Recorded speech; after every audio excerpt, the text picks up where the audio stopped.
La ilaha illallah itu filosofinya itu nafyun li uluhiyati ghairillah wa isbatun li uluhiyatillah wahdah. Filosofi la ilaha illallah itu gimana?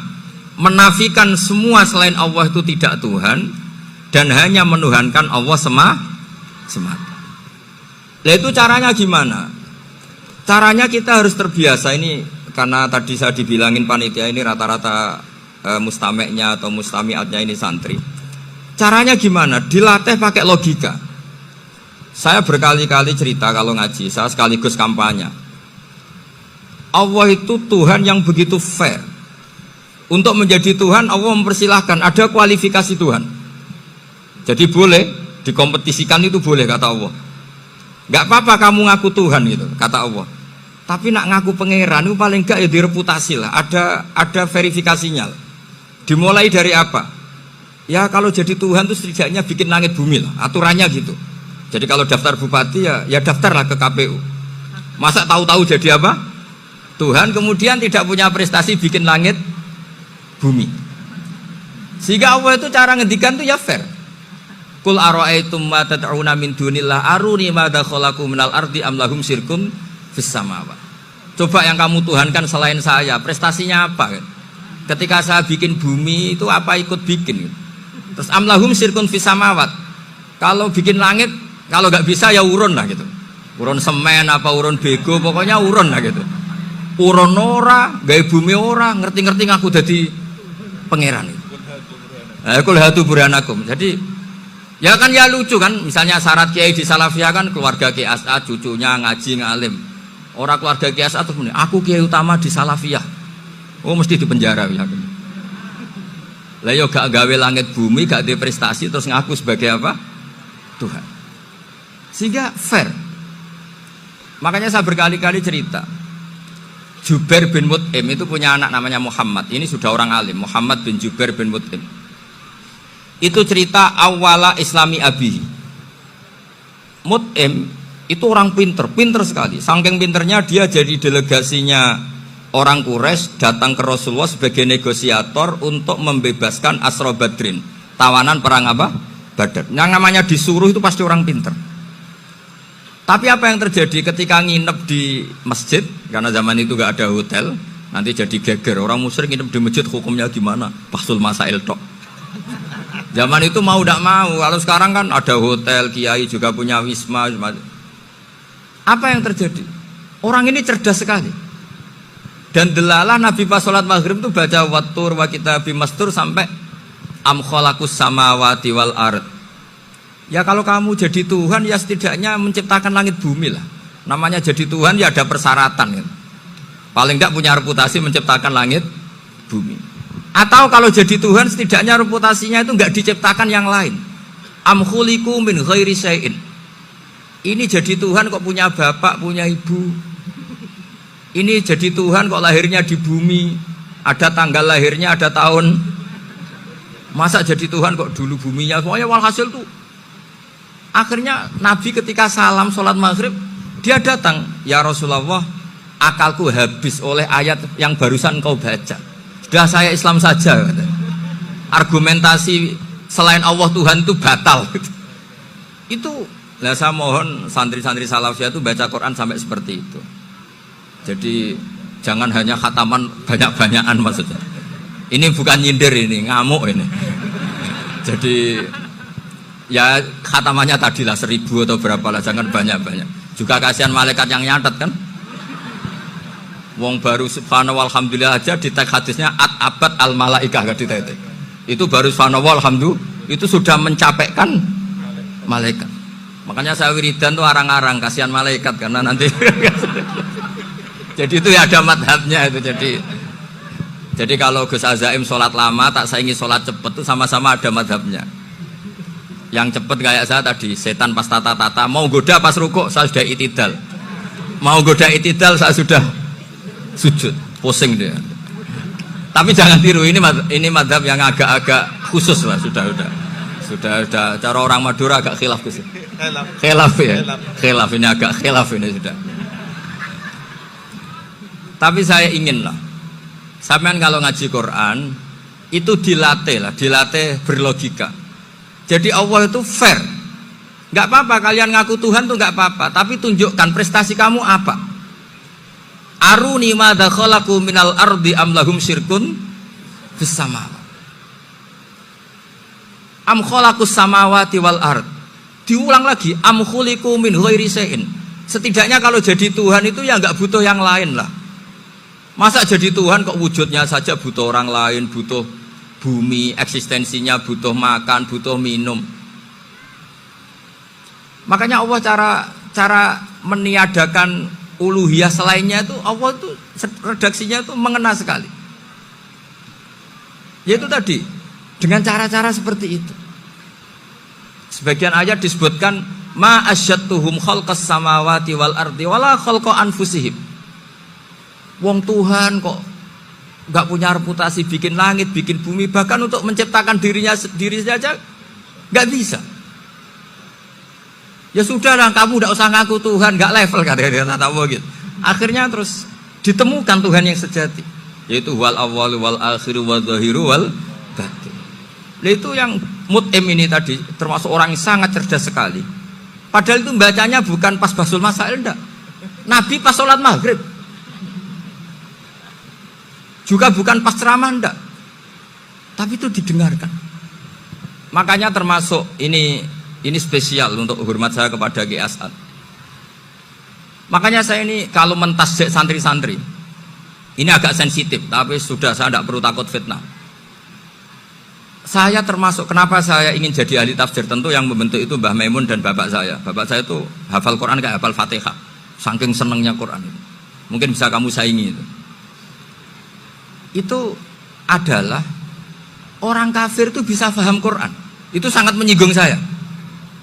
Orang kafir itu bisa paham Quran. Ketika Umar Islam itu karena mendengar apa coba? Mendengar apa? Quran. Dan itu masih kafir apa sudah Islam? Masih kafir karena kalimat-kalimat yang di Quran itu begitu jelas wal kitabil mubin sehingga didengarkan orang kafir pun tuh ngefek. Makanya ketika Umar datang ke saudari putrinya kemudian dengar Toha ma anzalna alaikal Quran apa? Litasko itu dia terus iman. Begitu juga Mut'im. Itu ketika dengar Nabi baca surat At-Tur ya langsung iman. Makanya kata Ibnu Jarir At-Tabari, kamu jangan pernah bilang gini, syaratnya paham Quran itu harus alim, harus gini. Lah nanti berarti orang kafir punya alasan di depan Allah, ya Allah, engkau ngandani kami dengan Quran yang nggak bisa difahami kecuali alim dulu. Lah saya alim gimana? Nggak pernah mondok. Mondok gimana? Saya kafir. Jadi artinya gini loh, kata Ibnu Jarir At-Tabari, Allah tidak mungkin mengatakan gini, ifhamil Quran bima la fahmalaka. Quran itu harus kamu fahami. Sementara orang kafir karena lafadznya Quran khusus nggak bisa memahami. Makanya Quran itu dibaca. Itu banyak orang kafir yang menjadi muslim karena mendengar apa? Al-Quran. Padahal kafir. Nah termasuk tadi Muhammad bin Jubair bin Mut'im ini itu menjadi Islam ya karena mendengar Quran. Padahal dia saat itu masih apa? Kafir. Karena tadi logika misalnya nggak paham secara lafadz Arab. Sekarang misalnya nyuwun sewu ada orang ateis. Saya pernah didatangi seorang ateis yang nggak percaya Tuhan. Saya mau Islam Pak Bah, asal Anda bisa menjelaskan Tuhan itu siapa. Coba Quran dibaca secara makna, tidak secara lafaz tapi secara makna. Begini misalnya, ada orang ateis datang ke saya, Pak Bah, saya mau Islam, asal Anda bisa menjelaskan Tuhan itu siapa. Terus saya tanya, ini ngajak goblok-goblokan apa pinter-pinteran kata saya. Terus dia jawab, ngajak pinter-pinteran Pak, saya ini doktor katanya. Maksudnya di akademiknya dia doktor, mungkin jurusan matematika atau apa, tapi di ketuhanannya jeblok. Terus tak tanya, kalau ini ada kertas, kamu suka ada rumusnya apa suka ada? Ya suka ada rumusnya. Kenapa ada kertas? Ya karena ada yang bikin. Nah kira-kira berstatus membikin atau membuat itu sesuatunya mewujud apa enggak? Ya pasti mewujud lah, pasti ada. Ya sudah, anggap Tuhan itu adalah sebab dari semua yang ada. Masa alam yang seperti ini, langit dan bumi ini maujudat, kemudian kamu katakan khalaqahal adam, bahwa alam raya yang maujud ini diciptakan oleh ketiadaan. Ya juga, berarti Tuhan itu ya. Ya itu yang namanya Tuhan. Lah mulai dulu kiai-kiai ngomong gitu kan saya Islam katanya. Jadi kiai-kiai itu kadang-kadang kalau dakwah pokoknya KBU digawe Tuhan. Beda dengan dakwanya orang-orang mantek. Orang-orang mantek itu kan nggak pernah nyebut Allah. Ini alam hawadis, labuda min muhdis. Meskipun mereka, nah muhdis ini menurut Islam namanya Allah. Tapi sebetulnya kan nggak langsung bilang Allah. Jadi tak kasih tahu. Alam raya ini mewujud nggak? Ya mewujud Pak. Bisa nggak sesuatu yang nggak ada menjadi faktor wujudnya yang ada? Ya nggak bisa, namanya nggak ada itu nggak bisa jadi faktor. Nah itu hebatnya ulama-ulama kita ketika mengenalkan Allah itu siapa? Zat yang wajibil wujud. Jadi kita ini kalah pinter be ulama-ulama dulu. Ya alhamdulillah kalahnya sama ulama dulu. Kalau kalah sama ulama sekarang isen lah. Jadi ulama dulu sudah pinter. Pasti pertanyaan dasar manusia, hadil maujudat itu man khalaqaha, siapa yang menciptakan? Kalau kamu langsung jawab Allah atau Tuhan, mereka pasti tidak nerima. Ya jawab saja, hadil maujudat mesti khalaqaha maujudun. Nah berhubung maujud ini berstatus pencipta, harus super. Nah super ini oleh ulama disebut wajibul wujud atau musabbibul asbab, yang oleh Islam dinamai Allah. Tapi kita langsung ngomong Allah, ya mesti aja bingungkan kan bagi yang bingung maksudnya. Ya saya mohonlah kalimat-kalimat la ilaha illallah itu diamatilah, diresapi sampai seperti penjelasan saya ini, sehingga punya kualitas ilmu. Karena syaratnya memang fa'lam, harus punya kualitas apa? Ilmu. Ilmu itu apa? Ma'rifatus syai' ala ma huwa alaih. Mengenal sesuatu sesuai detail-detail sifatnya sesuatu itu. Misalnya kalau Allah sudah jadi Tuhan, ya harusnya qabla kulli syai'. Masa Tuhan sama yang dituhani wujudnya dulu yang dituhani? Ditemukanlah sifat awal atau qadim. Makanya benar Gus Azaim tadi, kalau sudah bertauhid harus hafal akidah berapa khamsin. Dimulai apa? Wujud. Kenapa harus dikatakan wujud? Karena alam raya ini kadung maujudat. Hadhil alam maujudun. Masa maujudun khalaqahul adam, masa maujudat khalaqahul adam. Nah itu yang disebut am khuliqu min ghairi syai'in am humul khaliqun. Jadi saya mohon semohon-mohonnya, cobalah tradisi-tradisi lihat baru ayat ini dihidupkan lagi, sehingga kita baca Quran itu sekaligus menjadi orang yang sangat argumentatif. Karena Quran adalah qul falillahil hujjatul balighah. Dilatih. Jangan bosan dilatih. Makanya kalau saya baca ayat-ayat seperti itu, cek fair Allah itu. Fair betul. Gak apa-apa saya punya pesaing kata Allah, tapi yang imbang dong. Pas aku gawe langit ya bantulah. Atau ada langit tandingan lah kira-kira gitu. Kalau saya bikin bumi ya ada bumi. Nah misalnya sekarang orang Cina bikin matahari, materinya dari mana coba? Dari yang sudah ada sekarang kan? Tetap saja agak ikut bikin kan? Tapi kalau Allah bikin langit bumi minal adam milal wujud. Kalau mereka paling rekayasa yang sudah wujud di otak-atik. Nah, harus sampai seperti itu. Sampai kata Gus Azim kul hatu apa? Burhanakum tadi. Jadi ini cara-cara kita untuk menguatkan iman. Aruni madza khalaqu minal ardi am lahum syirkun fis samawati. Terus kata Allah, itu nih bi kitabim min qabli hadza au atharatim min ilmin. Kalau kamu enggak setuju teori ini kata Allah, cari kitab suci versi Anda. Aturan jadi Tuhan itu apa coba? Ya tetap saja semua kitab suci akan mengatakan di mana-mana Tuhan itu pencipta langit dan bumi. Jangan yang lahir di bumi jadi Tuhan. Jangan Lata Uzza jadi Tuhan. Jangan karena sakti jadi Tuhan. Nah ini di sini pentingnya ilmu balaghah, ilmu mantek yang alhamdulillah di pondok-pondok kita masih diajari. Makanya kata mantek sebetulnya ilmu akal hanya menemukan hadil maujudat khalaqaha maujudun. Nah yang maujud ini siapa? Ya wajibul wujud. Nah kemudian Islam menamai ini Allah Subhanahu wa ta'ala. Makanya ulama dulu itu kalau ngedikan Allah itu siapa? Zat sing wajibul wujud. Itu filosofinya luar biasa. Karena dengan seperti ini bisa menafikan teori ateisme bahwa alam raya ini diciptakan oleh Dan makanya saya bilang tadi, ngajak goblok-goblokan apa pinter-pinteran gitu. Lah nek ngajak goblok-goblokan yang ngene, hadhil maujudat khalaqahal adam. Terus kita goblok bareng. Loh iya kan barang maujud diciptakan yang tidak maujud. Wong ora wujud kok mempengaruhi sing wujud. Ya monggo nak goblok bareng kata. Akhirnya, "Gak lho Gus, saya ini dokter masa kamu ajak goblok?" Ya sudah pinter saja kata saya. Alhamdulillah karena debat kecil ini dia menjadi nyaman lagi dengan apa? Islam. Memang saya tentu nggak bisa disalahkan doktoralnya karena di ilmu yang selain apa? Teologi gitu. Tapi kan polanya dia pasti pinter. Makanya ini sekaligus mengingatkan anak-anak lah. Kecakapan menjelaskan itu harus dilatih karena di antara kelebihannya Quran itu wal kitabil apa? Mubin, yaitu kitab yang punya kemampuan menjelaskan. Ini yang terakhir saya beri contoh. Terakhir ini penjelasan Quran. Dulu orang kafir itu cara berpikir itu begini, Muhammad, urusan kita ini banyak, problem kita banyak. Masa iya urusan yang banyak ini cukup dengan satu Tuhan? Kalau problem banyak ya Tuhannya harus banyak. Ada Tuhan pohon, Tuhan hujan. Ya kayak Cina itu ada Dewi Kuan Im keberuntungan, ada yang sial, yang pokoknya diurus yang banyak lah.